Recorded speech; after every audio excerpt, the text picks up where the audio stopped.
أحمد مكي هو أخويا وظهري وسندي، مش مجبر إنه يخليني أمثل.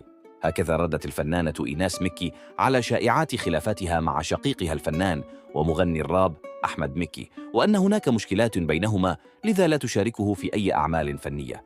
وقالت في برنامج قاعدة ستات الذي تقدمه مروى صبري: إشاعة إن في خناقة ومشاكل بيني وبين أحمد، الكلام ده مش مظبوط يا جماعة، هو ظهري وأخويا ومش مجبر إنه يخليني أشتغل.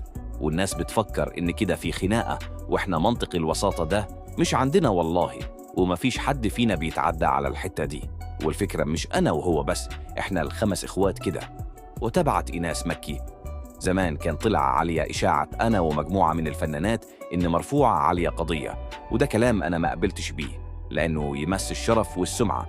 وفي شخص بعتلي عن الموضوع ده وقلت له القضاء بيننا، وقررت أرفع عليه قضية. وطالبت الفنانة جمهورها بعدم ترويج مثل تلك الشائعات لأنها تثير غضبها وتجعلها غير سعيدة في حياتها.